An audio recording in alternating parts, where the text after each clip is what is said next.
the wrestling Basically, business. we don't need this fucking guy, It's okay? very important to me to keep the tradition of All Out alive. All Out started, to be honest with you, because when I started AEW, Ring of Honor had paid for the original All In, and I couldn't call it All In without possibly getting sued by Ring of Honor, which I now own. I came here to talk to you from the bottom of my heart because today I had to do one of the hardest things I've ever had to do, and sitting here right now is one of the hardest things I've ever had to do. Fuck that guy! I'm sure everyone knows at this point what I want to say, but I think it's important that I come out here and talk to you about it before Thank you, Collision Tony! and All Out this weekend, because I really respect all of you. I'm a wrestling fan like you, and if I were in your shoes, I could totally understand how a lot why'd of he you let feel us one way down? or the other. But I just want to tell you, I'm out here because I had to do something I did not want to do today. I'm very sorry to fans or anybody who's upset by it. This week we conducted an investigation independent of me. I have a discipline committee in AEW that is independent and it's comprised the majority of lawyers.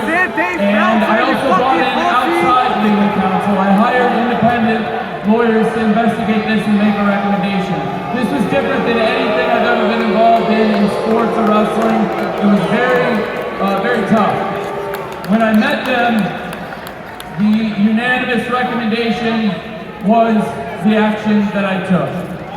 The action that I took came as a result of this investigation, but I have to say it stems from an incident backstage last weekend at AEW All In London. I've been going to wrestling shows like you for over 30 years, and the first one I ever went to was with my dad, who's here tonight, downstate in Champaign, Illinois. Thank you, Dad, because without him, none of this would be possible, because he took a huge leap on a dream that became AEW, and that's why we're here.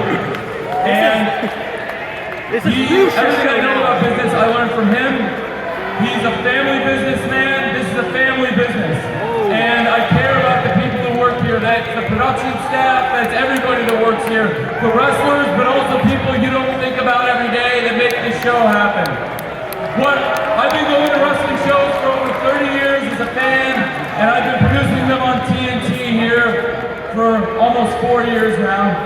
And this was the first time, this incident, that I have ever feared for my safety in a wrestling show, that I have ever feared for my life in a wrestling show, and for the safety of the people who work backstage, the production staff. I'm sorry, but they don't come here, they don't work here to be put in danger. The people who work on the production week to week should not come to work and worry about, am I going to get hurt or worse? There should be 50-year-old people with artificial joints worried, am I going to get hurt for coming to work? So work on AEW every single week. I'm sorry, I can't have that, and I won't have that, and that's why I made a very tough choice. There's no place in the world, this is literally the last place in the world, literally the United Center, that I would want to tell you this. But, no. And if you want to look, first and foremost, the recommendation was from the committee, but the decision was mine. I'm sorry for anybody who's upset, but I want you to know that I know you're all here tonight because you love professional wrestling. This company is a lot of professional wrestling. Give me edge. Call it a night. Here that every single one of you care about. They're all going to work very hard to put on a great episode of Collision for you